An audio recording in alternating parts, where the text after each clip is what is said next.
Hi students, welcome to ACE MSET online digital classes.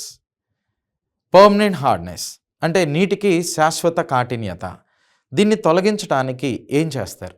అసలు ఎందుకని వాటర్కి ఈ పర్మనెంట్ హార్డ్నెస్ అనేది వస్తున్నాయి? ఎలాంటి కెమికల్స్ అనేది రెస్పాన్సిబుల్? ఎలా వాటిని రిమూవ్ చేస్తారు? ఇవన్నీ కూడా మనం ఈ వీడియోలో చూద్దాం. అయితే ప్రీవియస్ వీడియోలో టెంపరరీ హార్డ్నెస్ అనేది ఎందుకు వస్తుందో చెప్పాము. నెక్స్ట్ వాటిని రిమూవ్ చేసే మెథడ్స్ గురించి కూడా మాట్లాడాం. ఎవరైనా కనుక ఆ వీడియో చూడకపోతే ఒకసారి ఆ వీడియోని కూడా చూసిరండి, ఎందుకనంటే ఇది ఆ ప్రీవియస్ వీడియోకి కంటిన్యూషన్ అనమాట. సో పర్మనెంట్ హార్డ్నెస్, ఈ పర్మనెంట్ హార్డ్నెస్ అనేది దేనివల్ల వస్తుంది? కాల్షియం మెగ్నీషియంకి సంబంధించినటువంటి క్లోరైడ్స్, నెక్స్ట్ సల్ఫేట్స్ అనేటువంటి వాటి వలన వస్తున్నాయి. ఓకే, వీటిని క్లోరైడ్స్ అంటాం. క్లోరైడ్స్ నెక్స్ట్ వీటిని వచ్చేసరికి సల్ఫేట్స్ అనేటువంటిదిగా కన్సిడర్ చేస్తారు. సల్ఫేట్స్ అంటే దీని మీనింగ్ ఏంటంటే calcium chloride, next calcium sulphate, అలాగే magnesium chloride, next magnesium sulphate అనమాట. మెగ్నీషియం సల్ఫేట్, ఓకేనా? సో దీన్ని ఏమంటారు?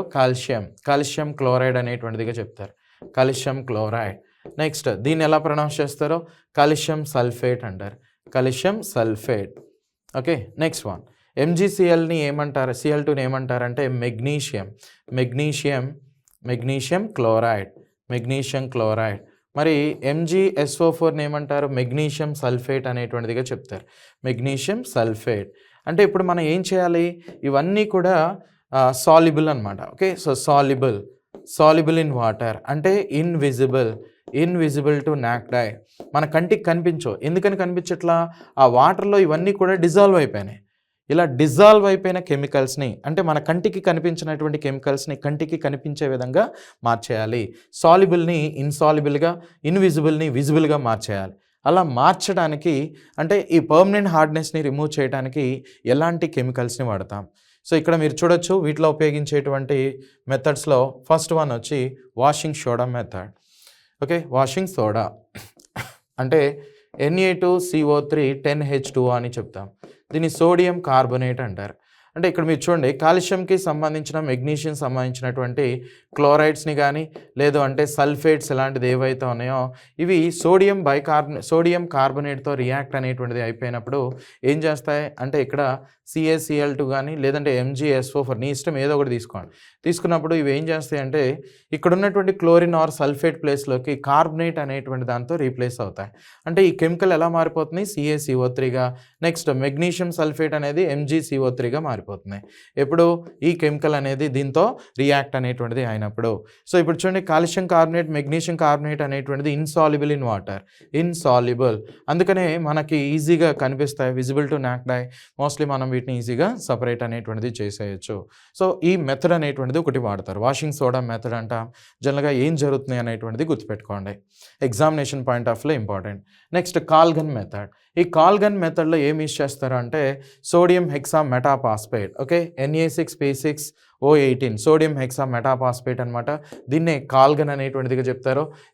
సో ఈ కెమికల్ని ఉపయోగించడం ద్వారా పర్మనెంట్ హార్డ్నెస్ ఇలాంటి వాటిని మోస్ట్లీ మనం రిమూవ్ అనేటువంటిది చేయొచ్చు. ఓకేనా? పర్మనెంట్ హార్డ్నెస్ ఏవైతే ఉంటాయో ఇక్కడ మీరు అబ్జర్వ్ చేసినట్లయితే చూడండి, సో సోడియం ప్లేస్లోకి ఎవరు వస్తున్నారో ఈ కాల్షియం కానీ మెగ్నీషియం అనేటువంటి అయాన్స్ వచ్చేస్తాయి. ఓకే, ఇలా మనం పర్మనెంట్ హార్డ్నెస్ని రిమూవ్ చేస్తాం. Next ion exchange method or new zeolite method అనేటువంటిదిగా చెప్తారు. సో ఈ ion exchange or new zeolite or permutit, so permutit method అనేటువంటిది ఉంటుంది. దీనిలో ఏమి వాడతారంటే పర్మిటేట్ అనే కెమికల్ Na2Al2Si2O8 అనేటువంటి కెమికల్ని వాడతారు. సోడియం అల్యూమినియం సిలికేట్స్ని వాడతారు. సో ఇక్కడ క్యాటయాన్ ఎక్స్చేంజ్ రెజిన్ అని, యానియాన్ ఎక్స్చేంజ్ రెజిన్ అని ఉంటాయి. అంటే ఏవైతే హార్డ్నెస్కి రెస్పాన్సిబుల్లో వాటిలో ఉండేటువంటి అయాన్స్ని రిమూవ్ చేయడానికి, క్యాటయాన్స్ ఉంటాయి, యానియాన్స్ ఉంటాయి కాబట్టి వాటిని రిమూవ్ చేయడానికి ఇలా 2 సపరేట్ ఛాంబర్స్ అనేటువంటి వాటిని యూస్ చేస్తాం. ఓకే, ఇలా 2 కాలమ్స్, క్యాటయాన్ ఎక్స్చేంజ్ కాలమ్ అని, యానియాన్ ఎక్స్చేంజ్ కాలమ్ అని, మళ్ళీ వాటిని రీఫిల్ చేయడానికి ఓకే మళ్ళీ సపరేట్గా డైల్యూట్ NaOH అని, డైల్యూట్ HCl ఇలాంటి వాటిని వాడుతూ ఉంటాం. అంటారు. నెక్స్ట్ ఇంకొక మెథడ్ ఏంటి అంటే ఆర్టిఫిషియల్ రెజిన్స్ అనమాట. అంటే ఇవి ఆర్గానిక్ కెమికల్స్, ఇవి organic chemicals okay. Viscous liquids లాగా వీటిని కన్స్ట్రక్ట్ చేయొచ్చు. వీటి మీద వాటర్‌ని పోర్ చేసినప్పుడు కిందకి మోస్ట్‌లీ ఈ పర్మనెంట్ హార్డ్‌నెస్‌కి రెస్పాన్సిబుల్ అయ్యే అయాన్స్‌ని సెపరేట్ చేసేస్తుంది. వాటర్ మాత్రమే అలౌ చేస్తుంది. సింపుల్‌గా మనం వీటిని ఇలా గుర్తుపెట్టుకోవచ్చు. ఎగ్జామినేషన్ పాయింట్ ఆఫ్ వ్యూలో ఎలాంటి మెథడ్స్ ద్వారా వాటర్‌ని ప్యూరిఫై చేస్తారని అడుగుతారు. పర్మనెంట్ హార్డ్‌నెస్‌ని రిమూవ్ చేస్తారని అడుగుతారు. ఇప్పుడు మనం ఏవైతే మాట్లాడుకున్నామో ఇవన్నీ కూడా మీరు గుర్తుపెట్టుకోండి. సో, ఓవరాల్‌గా గైస్ ఇది ఈ కాన్సెప్ట్‌కి సంబంధించినటువంటి ఇన్ఫర్మేషన్. సో, ఇలాంటి మరిన్ని ఇంట్రెస్టింగ్ వీడియోస్ కోసం మన ఛానల్‌ని తప్పకుండా లైక్ అండ్ సబ్స్క్రైబ్ చేయండి. Thank you.